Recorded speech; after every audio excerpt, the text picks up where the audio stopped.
ვინ იყვნენ კონკისტადორები?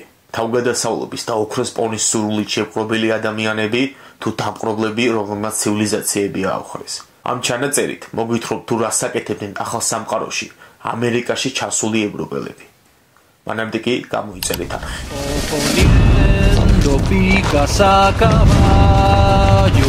Enfrentando arcabuces a piqueros con el alma unida por el mismo clero que la sangre corra protegiendo el reino aspa de Borgoña flameando al viento hijos de Santiago grandes son los tercios escuadrón de picas blancos a cubierto solo es libre el hombre que no tiene miedo lucha por tu hermano muere por tu reino vive por la paz en este gran imperio nunca habrá derrotas si nos hacen presos solo tras de muertos capitularemos. ახალი კონტინენტის აღმოჩენა ცეცხლივით მოედო მთელს ესპანეთს. სტიმდიდრის მოპოვების სურვილით უამრავი ადამიანი წავიდა შორეულ მოგზაურობაში ესპანეთიდან ამერიკის მიმართულებით. ჩვენ მათ კონკისტადორებს უწოდებთ. თუმცა ისინი რეალურად დამპყრობლები არიან, რადგანაც მათ მესოამერიკული ცივილიზაციები დაიპყრეს. ესპანეთის იმპერიის ისტორია სხვა ევროპული ქვეყნებისგან განსხვავებულად წარიმართა. მას სწორადაც ეძახიან იმპერიას, რომელშიც მზე არასდროს ჩადიოდა, რადგანაც მან მოგვიანებით მთელი ამერიკის კონტინენტის დაიპყრო. იგი მე-15 საუკუნის შემდეგ ერთ-ერთ უდიდეს და უმდიდრეს იმპერიად იქცა, რადგანაც ამერიკიდან შემოდიოდა აურაცხელი ოქრო და სიმდიდრე. სანამ უშუალოდ კონკისტადორებზე გადავიდოდით, შევეხოთ იმ ცივილიზაციებს, რომელიც აქ მე-15 საუკუნეში კოლუმბის გამოჩენამდე არსებობდა. მე-15 საუკუნის დასაწყისისთვის ამერიკის კონტინენტზე სამი უდიდესი ცივილიზაცია არსებობდა. ეს იყო აზტეკების, მაიასა და ინკების. ისინი არათუ ჩამორშებოდნენ ევროპულ ცივილიზაციებს, არამედ რიგ საკითხებში ახემატებოდნენ კიდეც. მათ ზუსტესი კალენდარი ჰქონდათ, აგებდნენ პირამიდებს, არქიტექტურა და მხატვრობა ძალიან მაღალ დონეზე ჰქონდათ განვითარებული, ჰქონდათ პიქტოგრაფიული დამწერლობა, მაიას ტომები აკეთებდნენ დღემდე ურთულეს და შეუძლებელ თავისთავის ოპერაციებსაც კი. ჰქონდათ მაღალ განვითარებული კულტურა, განსაკუთრებული რელიგია და სხვა. აქ მესოამერიკულ ცივილიზაციებზე დროებით შევწყვეტ საუბარს და გადავალ მაშინ, როდესაც თითოეულ ექსპედიციას დამიხილო. ახლა კი დავუბრუნდეთ ისევ კონკისტადორებს. კონკისტადორი ესპანურად დამპყრობელს ნიშნავს, ისინი ახალ მიწებზე, სიმდიდრეზე, თავგადასავალზე და თავიანთი სახელის უთავსაყოფად იბრძოდნენ. ესპანეთიდან და პორტუგალიიდან მომავალი ხშირად ღარიბი, მაგრამ ამბიციური, დაუნდობელი და მოურიდებელი ადამიანები მთელ ცივილიზაციებს ანადგურებდნენ. ეს იყო პერიოდი, როდესაც ესპანური ხმლები ახალ კონტინენტზე სისხლიან ისტორიას წერდა, ისტორიას, რომელიც იმ პერიოდში არავინ არ იცოდა.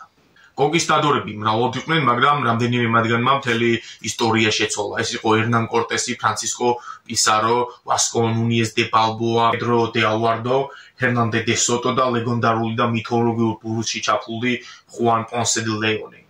ეს მხოლოდ რამდენიმე მათგანია, მაგრამ მათ ყველას ოქროს დიდების და ახალი მიწების დაპყრობის დაუცხრომელი სურვილი გააჩნდათ. მათ შორის ყველაზე დიდებული და ლეგენდარული ერნან კორტესი იყო. იგი დაიბადა 1485 წელს ესპანეთის ქალაქ მედელინში და წარმოადგენდა საშუალო ფენას. განათლება მიიღო სალამანკას უნივერსიტეტში, რომელიც ევროპის ერთ-ერთი უძველესი და უდიდესი უნივერსიტეტია. 1504 წელს კორტესი გაემგზავრა ამერიკაში, კუნძულ ისპანიელში. 1511 წელს მიიღო მონაწილეობა კუბას დაპყრობაში. კუბის გუბერნატორის დიეგო ველასკესის ერთ-ერთ მთავარ დასაყრდენად იქცა, თუმცა მათ შემდეგ ერთმანეთში ურთიერთობა დაეძებათ. 1519 წელს კორტესი კუბადან იუკატანის ნახევარკუნძულზე დღევანდელ მექსიკაში გადადის, მასთან 600-მდე ჯარისკაცის, ხენოსანი კავალერია, არტილერია და რამდენიმე გემი ყავდა. გზადაგზა იკვრობდა სხვადასხვა ტომებს, ზოგიერთთან კი ალიანს ამყარებდა. ალიანსის დამყარება ბუნებრივი მოვლენა იყო, რადგან ეს ტომები აზტეკთა იმპერიისგან მუდმივ წეხს განიცდიდნენ და ბევრ მათგანს ოსტიმად ჰქონდა აზტეკთა დამარცხების ხილვაც. 1519 წლის 8 ნოემბერს ერნან კორტესი შევიდა აზტეკთა იმპერიის დედაქალაქ ტენოჩიტლანში. ეს ერთ-ერთი ყველაზე დრამატული და სიმბოლური მომენტია კონკისტადორების ისტორიაში, არა მარტო სამხედრო პოლიტიკური მანევრით, არამედ კულტურათა დრამატული. სწორედ აგონიათ როლი აზტეკთა ცივილიზაციაზე რამდენიმე წინადადება ვთქვა. ეს იყო ერთ-ერთი ყველაზე წარმატებული და ძლიერი მესოამერიკული კულტურა. მდებარეობდა დღევანდელი მექსიკის კონტინენტზე, დედაქალაქი ტენოჩიტლანი ერთ-ერთი ყველაზე მაღალგანვითარებული ქალაქი იყო იმ პერიოდის მსოფლიოში. საზოგადოება ფეოდალური და იერარქიული იყო. ცივილიზაციის ერთ-ერთი ყველაზე მნიშვნელოვანი მახასიათებელი მისი აგრონომიური კულტურა იყო და შრომის განაწილება. აზტეკები აგებდნენ ღმერთებისთვის ტაძრებს და ცნობილი ფაქტია, რომ ტენოჩიტლანის მთავარი ტაძრის აგებისას მის გახსნაზე 20,000 ტყვე ადამიანს მოაჭრეს თავი. აზტეკების იმპერატორმა მონტესუმამ კორტესი დიდებით მიიღო და ასაჩურა და ყველანაირ პატივებში აცხოვრებდა. მანამ სანამ კორტესი თავის რეალურ სულებს არ გამოამჟღავნებდა. 1521 წლის 13 მაისს დაიწყო შეტევა ქალაქზე. მრავალთვიანი და სისხლმჟღვრელი ბრძოლების შემდეგ, რომელიც საოცარი სამხედრო სტრატეგიით მიმდინარეობდა, საბოლოოდ დაეცა ტენოჩიტლანი. მოკლეს მონტესუმა. ესპანელებმა ქალაქი გაძარცვეს და მათი მოპოვებული ოქრო და ვერცხლი წარმოუდგენელი იყო. თან წაიღეს უნიკალური კულტურული და რელიგიური ნივთები, ოქროს ნაკეთობები, წმინდა სვეტები, რომელიც რელიგიური მსოფლმხედველობის ნაწილია. აზტეკთა საოცარი იმპერია ევროპელთა მოსვლიდან 2 წელში გაქრა. ასეთი გენოციდი და ცივილიზაციის გაქრობა მანამდე არსად მოხდარა. ეს მოხდა იმ ადამიანის მიერ, ვინც თავიდან აზტეკებს ღმერთი ეგონა. ფრანცისკო პისარო, ღარიბი მწყემსის გზა ინკების იმპერიის დამყრობამდე. იგი ესპანეთის ქალაქ ტრუხილოში დაიბადა დაახლოებით 1478 წელს. ახალგაზრდა პისარო ესპანეთის პორტებში ისმენდა ახალი ოქროთის სავსე სამყაროს შესახებ ამბებს. მას ჰქონდა სურვილი აღმოეჩინა და დაეპყრო ინკების ცივილიზაცია. და სწორედ 1522 წლის ოქტომბერში, როდესაც ფრანცისკო პისაროს მცირე არმია სულ 168 ესპანელი მეომრით პერუსდებისკენ გაემართა, მათ წინ უკიდეგანო ინკების იმპერია გადაიშალა. პისაროს ხალხი კახამარასკენ მიწევდა, სადაც ატაჰუალპას უნდა შეხვედროდნენ ინკთა იმპერატორს. ატაჰუალპა და პისარო ერთმანეთს კახამარკას ულზე შეხვდნენ, სადაც იმპერატორი ოქროს ტახტით მობრძანდა. მისი სიმშვიდე და სიძლიერე აგიჟებდა ესპანელებს. პისარო ატაჰუალპას გაქრისტიანება შესთავაზა და ბიბლიას მიაწოდა. თუმცა მან უპატივცემლად მოისროლა წიგნი, რითაც ესპანელების რელიგიურ ცნობებზე ფეხი დააბიჭა. ეს იყო საბაბი. მოულოდნელად ესპანელებმა შეტევა დაიწყეს 168 კაცით და ინკების არმია დაარბიეს. მათ ვერ გაუძლეს ესპანელთა ჩავშანს და თოფებს. ათასობით ინკი დაიღუპა, ატაჰუალპა ტყვე დაიყვანეს. მთელი არმია გაიქცა. ატაჰუალპას ტყვეობამ იმპერია შოკში ჩააგდო, ხოლო პისარომ წარმოუდგენელი სიმდიდრე მოითხოვა გამოსასყიდად. ეს იყო თავისი სიმაღლის 1 ოთახი სავსე ოქროთი, ხოლო 2 ოთახი სავსე ვერცხლით.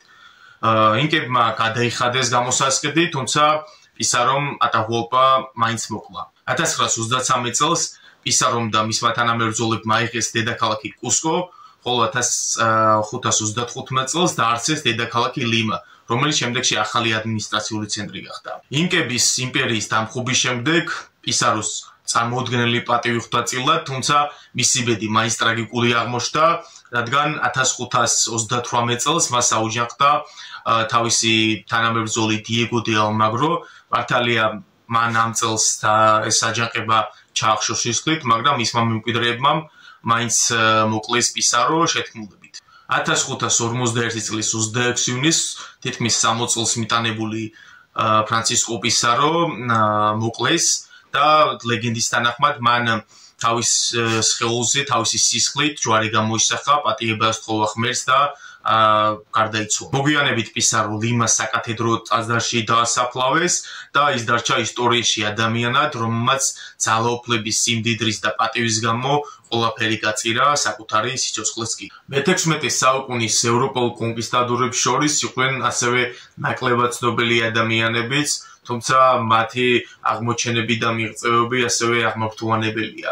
ერთ-ერთი იყო ვასკო ნუნიეს დე ბალბოა, რომელმაც 1513 წელს აღმოაჩინა პანამის არხი, პანამის ისთმოსი და ამით ატლანტიკის ოკეანიდან პირდაპირ წყნარ ოკეანეში გადავიდნენ და ის ზუსტად წყნარი ოკეანის აღმოჩენიც იყო. იყო პედრო დე ალვარდო, მაიას ცივილიზაციის და ამ ცივილიზაციის დაპყრობის ერთ-ერთი უპირველეს თაგანი, რომელმაც ასევე ტრაგიკულად დაასრულა სიცოცხლე. იყო აგრეთვე ფრანცისკო დე ორელიანა, რომელმაც აღმოაჩინა მდინარე ამაზონი. მან ეს სახელი ამ მდინარეს იმიტომ დაარქვა, რომ მის წინააღმდეგ ებრძოდა ქალები და ეს სახელიც ამაზონი არის ბერძნული მითოლოგიიდან ამაზონი ქალებიდან აღებული.